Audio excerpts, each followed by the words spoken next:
Hey guys, hey guys. Today we're gonna have a quick look at the track editor inside of the game Liftoff. I had a quick look at this the other day. Uh, Unfortunately, it didn't record when I tried to show what it was like. So I'll try to give my impressions. It'll also help because they just released a new update. It's going to allow things like being able to fly around before you were constrained to the ground like a first-person view. Uh, and, I think the editor has some shortcomings, and we'll just try to make a basic track for the game. So we're going to create a new track and give it a name, my test track. Uh, so like I've created the track. Why didn't it go straight into the track? It's the first thing you'd expect. Create track, boom, let's edit. But yet it comes back to this, and I now need to choose to edit the track in case I wanted to, I don't know, make another track. Now, the controls, you move the mouse around to look. Use the arrow keys on your keyboard to run around as if you're actually in this stadium. Which is really tough. I would have expected to like WASD to be the keys to actually move you around. Unfortunately, the up, down, left, right keys are just inconvenient being on the other side of the keyboard. Now you'd expect someone who's played a game before would have WASD. That way your hands aren't kind of crossing over and being confused. Now also with this control scheme, you can't move your mouse to the menu. You access the menu at the bottom by scrolling your mouse wheel. So now I'm scrolling forwards and it's going across. Before we place anything, let's try apparently, first of all, space lets you jump. Because of course a track editor like this needs the jump option. And now also because the keys, I'm using the arrow keys, I can't really use it as I would like if I was playing a first person shooter, which would be being able to press jump easily while moving, so you can do that. That's a bit of a stretch with the little finger. Apparently a double jump is going to let me fly. Floaty mode. Okay, how does this work? Ah, awesome. So this is a huge improvement on what they had before. By having this floaty mode, this allows me to get a top-down view of where my track will be, so I can actually, kind of design it a bit better where sometimes it's really difficult from the ground. Now I guess spacebar again drops me. Double space. Okay, double spacebar drops me down. Ooh, is this going to allow me to get in the stands? Because before, you couldn't actually get in the stands, which meant you couldn't put a gate in the stands. Let's try this. Double jump, floaty mode, stands, and then double spacebar. Alright. Ah, good. Good work, Liftoff. That's a... I got a spacebar out of it. Okay, guys, seriously. WASD needs to be your move keys, as well as your arrow keys, so don't alienate people who've already conformed to your control system. Okay, so let's start off by placing a basic track.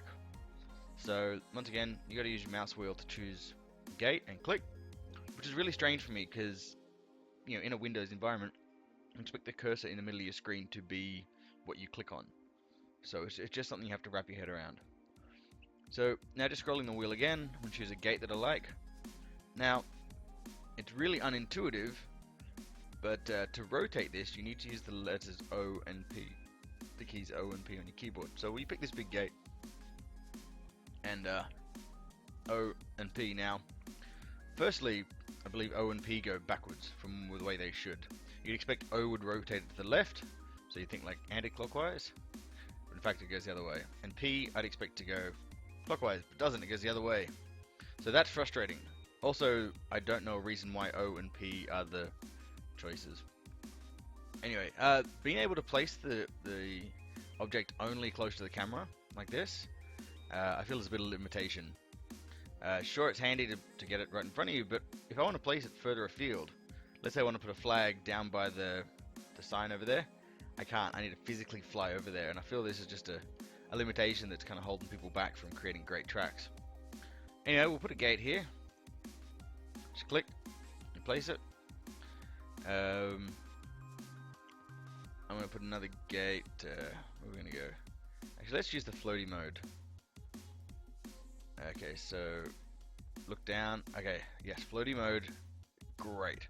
But I can't place. Oh, I can't place objects from up here. That's just limiting. This would be great where it'd be able to lift up and go click, click, click, and place a bunch of objects. But no, I have to be right on the ground to. Ah, that sucks. Okay. Anyway, let's go place some flags. What am I gonna do? Because personally, I like flying through flags better than gates because I'm terrible. Okay, so got some flags.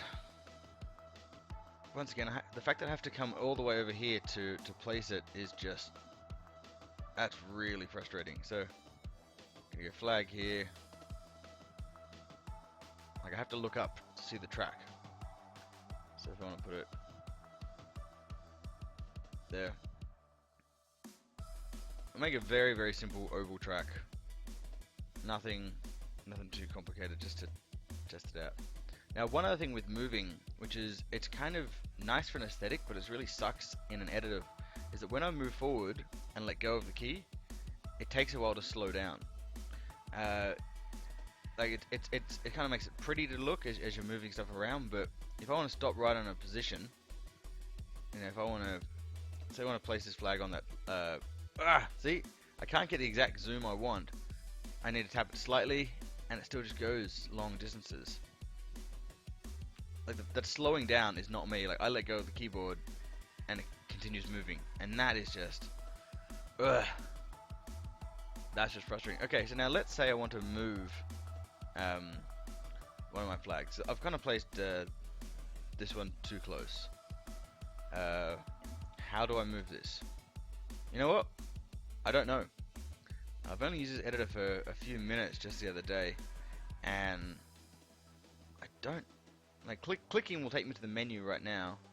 How can I? Hang on.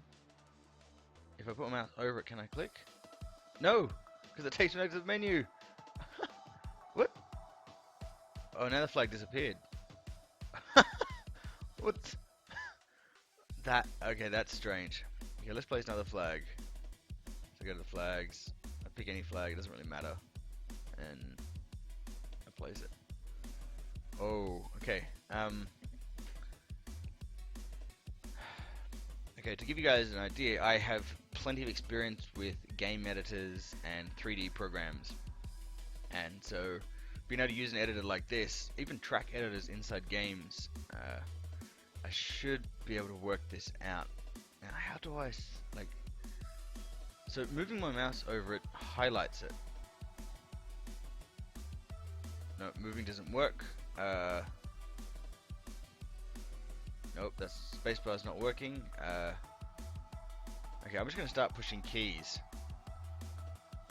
Because that's how I found out that O and P actually did the rotating. Because there's no real assistance pointing this out. I'm just going through the keys one at a time. Okay, so E and R actually scrolls through this list at the bottom. That's handy, I guess, if you don't have a mouse wheel. Then O and P don't rotate anything because I've got nothing selected. How do I select something?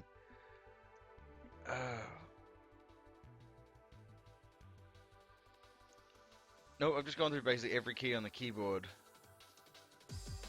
Caps lock, Control, Alt, Delete doesn't even work.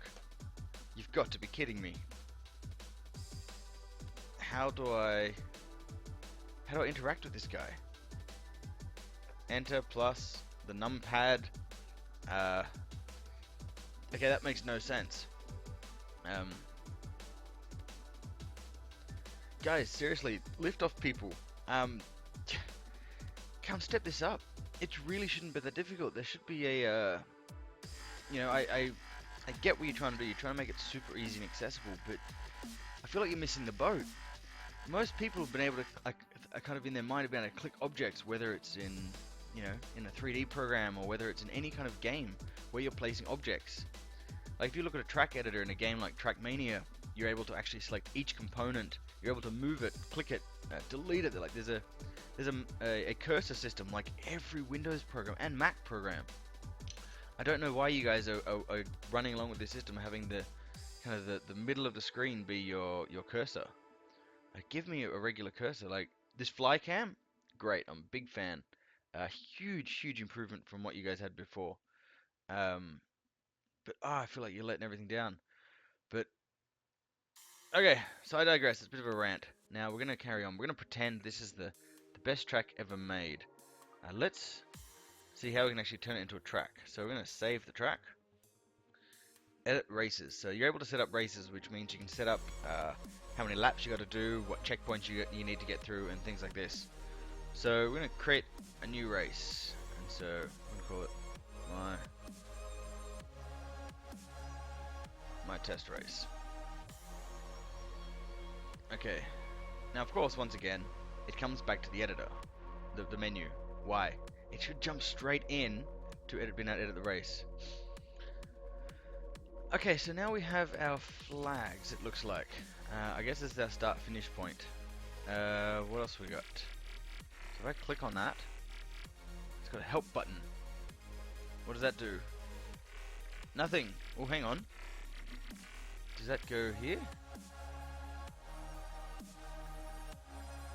Ah, that's cool.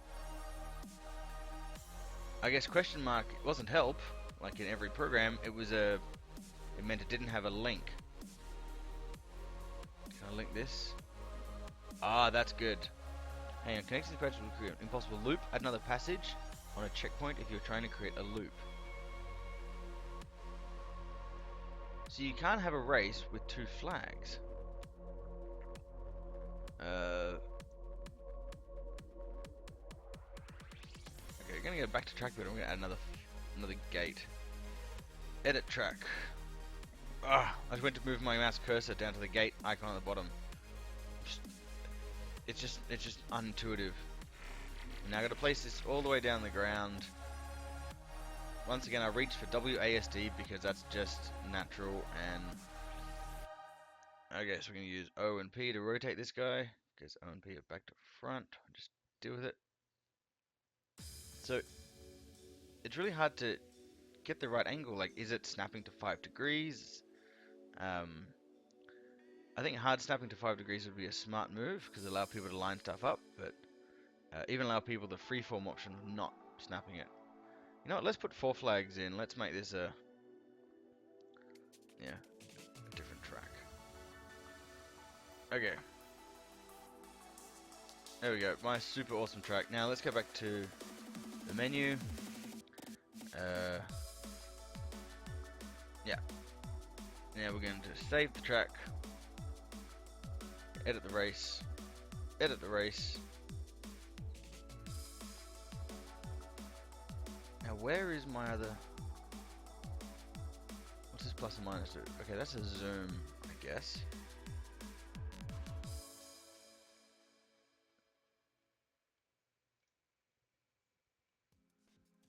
Do I have to create a new race? It can't work. Oh. So the race isn't linked to the track. That... Okay. I guess after new... I'm going to call it my test race 2. Currently a new race will override the current loaded one. Yes, good. So, edit. Okay, so now we've got our laps. Okay, so your mouse wheel zooms in. That's cool. That's kind of what I expected. So a lot of these options that I'm kind of trying first is what I would just assume would be the logical step. And a lot of programs and games do actually have these as a default. So it's good to see Liftoff actually using a good one. So start, finish. Do I drag these in? Do I... Ooh, that's cool. So I'll set that as the start gate. Now we're going to go from here to here. Okay. Why, when clicking on the gate, did it not automatically drop it in? Do I have to click on the gate again? Whoa. What's it doing? I clicked on it again and I got 2 of these. Okay, that's odd. So I'm gonna go to this guy, click on that. Now it should automatically connect. Like, Why? So connect it there, and this guy will click, click.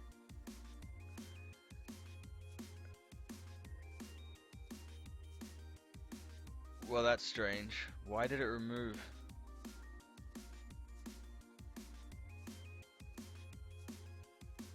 This is really odd. So click that, and connecting the passages would create no possible loop. Add another passage on a checkpoint if you're trying to create a loop. Okay, that doesn't make sense. Like, if I was setting up a track, you'd think I would connect from one flag to the next. It means you have to go through each of these gates in this order to complete a lap. Why is it not so? So yeah, guys, you're watching me work this out as I go. So click on that, deletes it. Click on that, adds another one. Does that work? I don't get what these different capsules are meant to be. And how do I make this? Okay, so try to make that the start gate. And that's the finish gate. Maybe if I make that the finish gate, it's like a one-way track. So it's actually not a loop track where you do multiple laps. Maybe. What's this number of laps down here? So if we set like 3.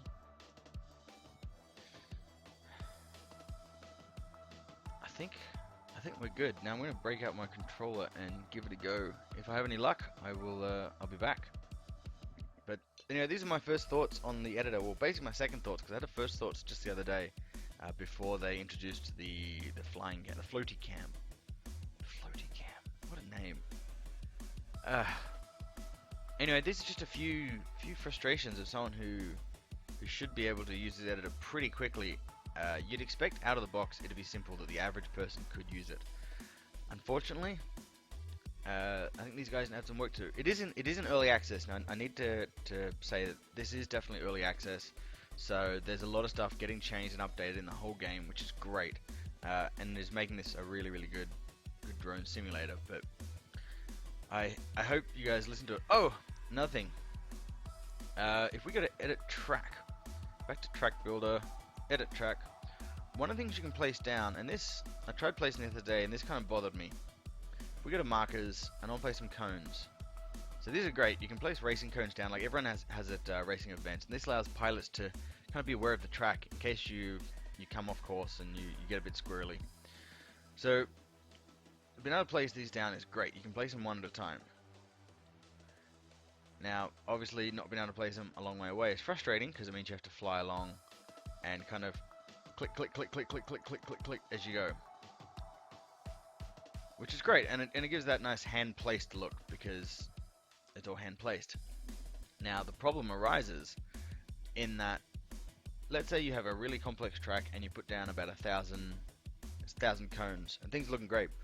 But then after flying it a few times and testing it out, you're like, I want to move a couple of flags, just a small amount. You now need to have to move a few hundred of these cones. Now, so far I still can't work out how to select and move an item in this editor. So you have to move a ton of these cones, so it's really frustrating. It's like it has to be the last step you do. Also, if you're making a track that you want to say send out to people who are coming to your event and you want it to look professional, you would actually have try to make these spaced out evenly, and that's going to be impossible. The way they should do it is they should have a spline-based system where you draw a spline, a couple of control points, you kind of move it around, and then you assign to that spline an object. Whether you could do it with gates, which would let you make cool tunnels. It would allow you to put down your cones, all kinds of features. Now, you might want that hand place look. Awesome. There could be an offset so that every object that you place down gets dropped to the ground and shifted, say 30 centimeters, or whatever offset you set it to. Like, this is a really simple tool. This is how it should be done. So that way, and then you can have multiple splines, because you could have gates, you could have cones, flags, all kinds of cool shapes to make really cool tracks that are based on splines. And so the spline kind of just sits on the ground or however it wants to sit, And what you would do is you would drop each object to the collision, which would be in this case the ground or the stadium, in case you want to put cool objects up on the stadium. But yeah, so placing individually, something like this where you need to place a bunch of them, it's just inefficient, just wasting time. So that's it, guys. Good luck. Leave your comments below. Let me know kind of what I'm doing wrong, because I'm just kind of working this track out. If you know how I can select and say manipulate an object that I've already placed, please let me know, because it's absolutely not intuitive, and these kind of things should be pretty obvious. Anyway, catch you guys later. Bye.